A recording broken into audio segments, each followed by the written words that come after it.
Superhot VR has sold over 800,000 copies across all VR platforms, a milestone that comes around a little over 2 years after the VR game's first launch. That's a sizable milestone for any little title. It's also one that also comes with the news that Superhot VR has officially outearned its non-VR predecessor in terms of revenue. Superhot VR first emerged as a timed Oculus Rift exclusive in late 2016 before launching for other VR platforms, like the HTC Vive, PlayStation VR and Windows Mixed Reality, in early 2017. On top of that, the game has already been announced as a launch title for Oculus' upcoming standalone VR headset, the Oculus Quest. While there is no platform-by-platform breakdown on how Superhot VR has performed through the years, the game was just recently included on PlayStation's roundup of the best-selling PlayStation VR games in 2018, right behind Beat Saber and Job Simulator.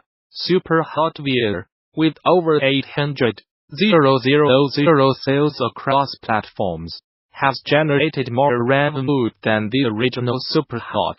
Good news, everyone! Game Developers Conference 2019 organizers are excited to announce that one of the creators of the original Lemmings is coming to the March event to present a unique look at the making of this classic game. In this installment of the classic post-mortem series, Lemming co-creator Mike Daly will discuss the creation of the seminal DMA-designed puzzle platform game, starring those allegedly suicidal rodents, which debuted on Amiga in 1991 and subsequently appeared on a multitude of other platforms, covering both the original title and also its immediate expansions and sequels, including Lemmings 2 and 3.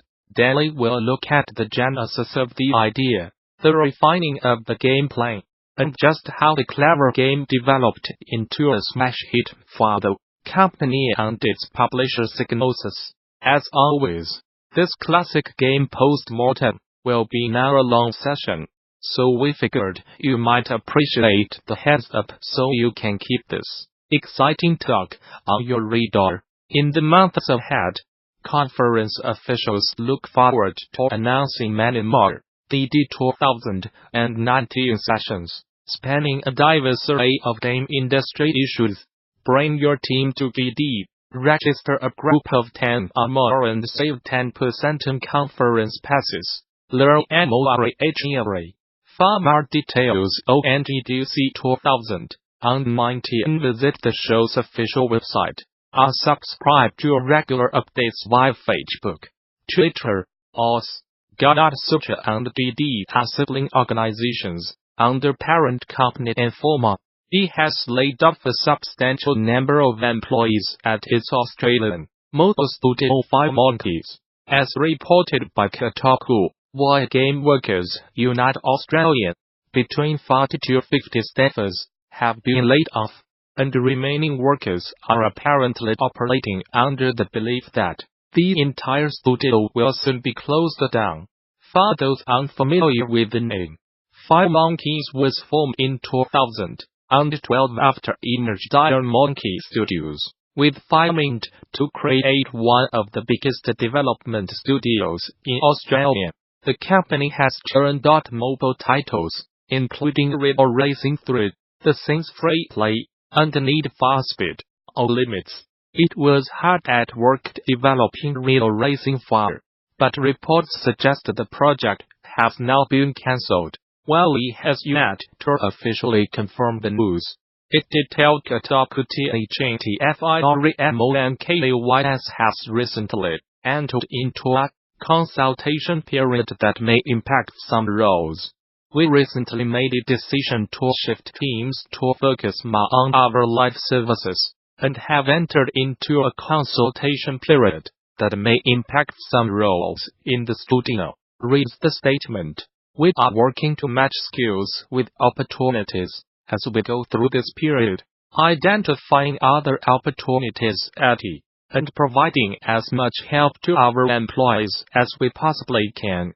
E also refused to comment on the future of Real Racing 4, instead explaining that 5 Monkeys would continue to deliver new content for Real Racing 3 and other mobile titles. It can be argued that narrative is linear, because until someone changes the space-time continuum, players will always experience a linear story. In this 2017 DD session, game designer Amy Clausen explains why it's essential for developers to unravel a game's core loop and ensure each player's path creates a compelling story, no matter how non-linear the narrative.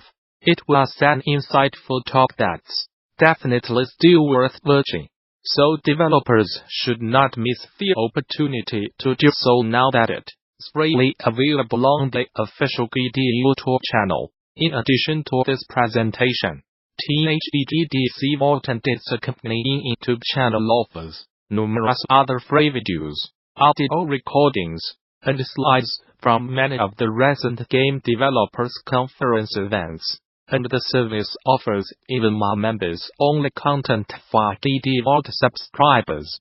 Those who purchased all access passes to recent events, like DD Vault, already have full access to DD Vault, and interested parties can apply for the individual subscription via DD Vault subscription page. Group subscriptions are also available. Game-related schools and development studios who sign up for DD Vault Studio subscriptions can receive access for their entire office accompanied by contacting staff via THEGDC Vault Group subscription page. Finally, current subscribers with access issues can contact DD Vault technical support. Is the game that you're working on got that general buggy feeling? Are you waiting for that polish period towards the end of major milestone? How did it get like this? And what is the general standard of your product on a day-to-day basis? Here are 5 signs that you are suffering from general quality fatigue, and some thoughts on remedies. Look around your team and ask yourself if there is anyone who embraces quality in the product's output beyond the minimal quality required for releasing. Individuals might take the quality of their own work seriously, but is there anyone looking at the big picture? This person may or may not be from the QA team, but a quality advocate will help with the prevention of issues and highlight risks a lot earlier in development. In the absence of such an individual, quality is seen as thing to be done in isolation, in advance of deadlines, and latent unknown issues can cripple a product before it gets out the door. So you have QA representation and a thinking job done on the quality front. What is your dev QA ratio? There is not a correct answer for that, as each product company is unique. I tend to say for 1. But if your development throughput does not match the QA capacity to process, either you are comprising your product quality and starting to acquire QA debt. This is not about moving jobs across a Scrum board and completing sprints. This is about the time and attention that both developers and QA can invest in the testing process. Have a think about that kind of issues you are looking to unearth and prevent. If you expect the product to stand up to some serious destructive testing, then make sure the QA team has the capacity to perform these tasks. You have got a QA team with a decent dev QA ratio, but how do your sprints typically end? Are you always reaching the ending across the board, or do you have a culture of assuming things are complete when work is actually marked as in test? Presuming quality is a flawed approach and is only exposed when stakeholders attempt to interact with a complete task.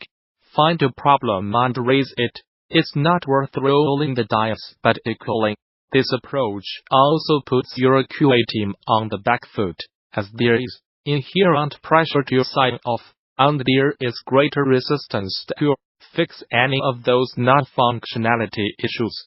This normally results in testing being downgraded to tracking, and in the long term this contributes to a non-polished and awkward user experience of the product. Your team has the time it needs to test, but how does your quality advocates keep up with the ever-changing landscape of game development?